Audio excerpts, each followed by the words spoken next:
A következő megálló Jászai Mari tér. A weekday morning on one of the main boulevards in Budapest, the trams rolling past. I'm outside the Vígszínház, the comedy theatre here. War and Peace is on, which seems a little appropriate. And I'm with people who are trying, really in a rather old-fashioned way, with leaflets, door-knocking and face-to-face argument, to change the course of this Hungarian election. We are going to this province, it's called Komárom-Esztergom.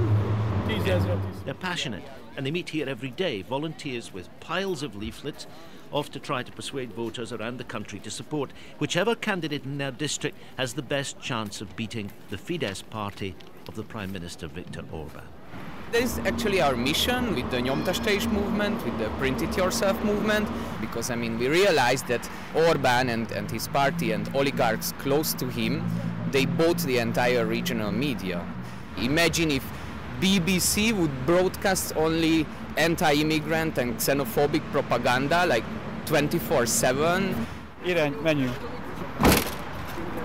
Well, the leaflets are now in the back of the car and they're off to the countryside for a bit more door-knocking and persuasion. Bye-bye.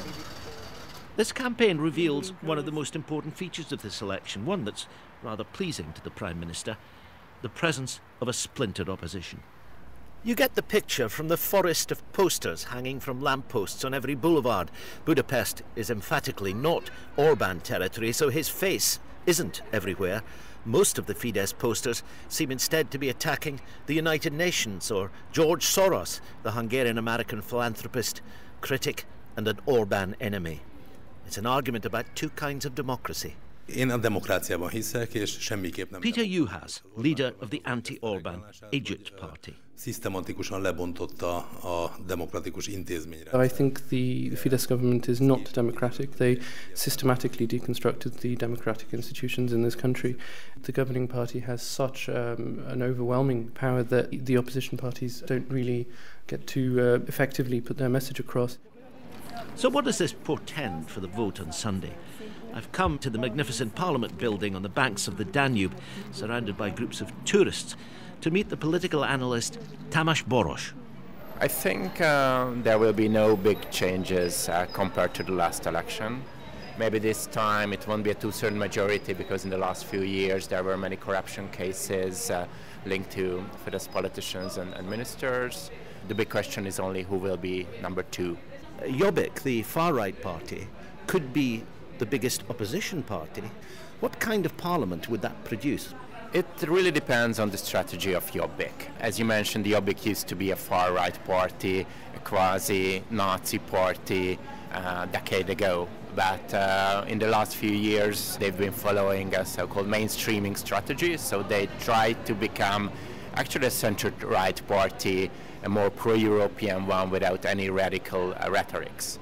If it's a serious change, there might be a swap between Fidesz and Jobbik, and Fidesz could be the more radical one, and Jobbik can be the new center-right party. But we don't know whether it's a real change or just simple rhetoric from Jobbik. It's a cold climate for the government's critics. Marta Pardavi is co-chair of the Hungarian Helsinki Committee, campaigning on human rights. I think it's utterly incredible that in the European Union 2018 there is a member state where the government wages basically a propaganda war on human rights organizations, where there is a legislative proposal in parliament that would make very important human rights and civil society work dependent on the government's arbitrary decision-making. Basically, it sends a message that if we don't agree with you, then we will not let you do your work. That has no place in a democratic society. But Viktor Orbán has one strong card to play.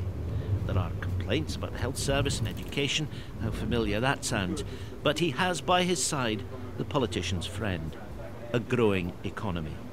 Hungary's had to travel far, but he can say to the voters, 4% growth, not bad at all.